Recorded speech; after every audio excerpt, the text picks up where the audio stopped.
Iowa GOP presidential battle first caucus state heats up. Most of the Republican presidential candidates are back in Iowa this weekend as the rubber meets the road with the clock ticking towards January's caucuses, Des Moines, Iowa, with just 4 months to go until the Iowa caucuses. Nearly the entire field of Republican White House contenders is back this weekend in the state that leads off the GOP presidential nominating calendar.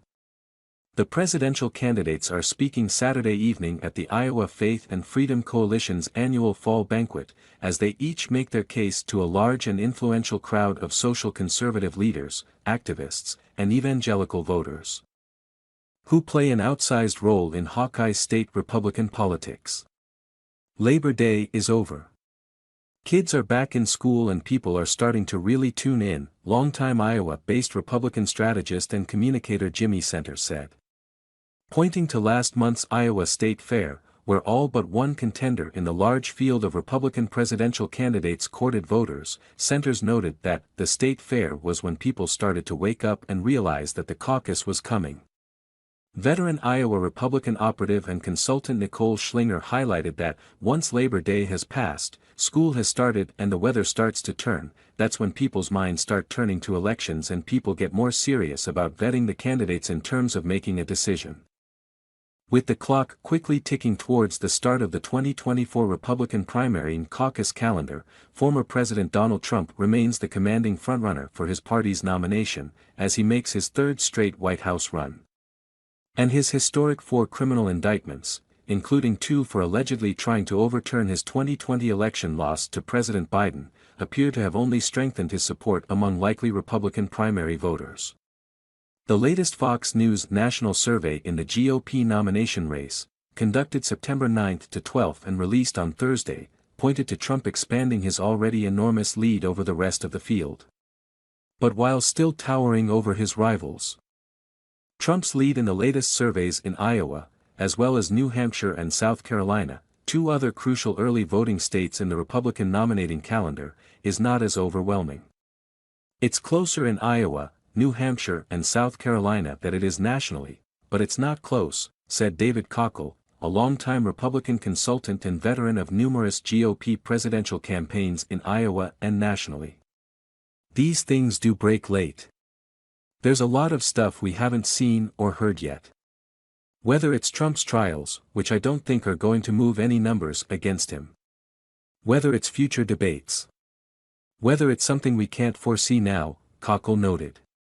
The door's still open, but it's not as wide open as it was. Centers, a presidential campaign veteran in Iowa who also served as communications director to then-Gov. Terry Branstad and current Governor Kim Reynolds, noted that Trump's numbers aren't budging. At some point the rest of the field has to make a stronger and more compelling argument as they weigh them. Why are we changing horses from the former president? He's been indicted 4 times, but he's only getting stronger, Centers stressed. They have to speak more directly to that point and start doing it soon. Pointing to evangelical voters in Iowa, Cockle noted that they tend to move as a group. And they move late. Trump is one of the handful of GOP presidential candidates who won't be attending Saturday's Faith and Freedom Coalition cattle call. Although the former president returns to Iowa next week. Schlinger, who's well connected to the social conservative community, said that Trump's track record on issues concerning life is extremely good, and that it's not surprising that there hasn't been much change when it comes to his large double-digit lead in the Iowa polls. But she added, I think there's a path open for another candidate or 2 to perform well and exceed expectations in Iowa. The door's open, but someone needs to walk through it, and that hasn't happened yet. But the strategists all stressed that now's the time for Trump's rivals to make a move. This is where the rubber meets the road. We're past Labor Day. We're into debate season, Cockle highlighted.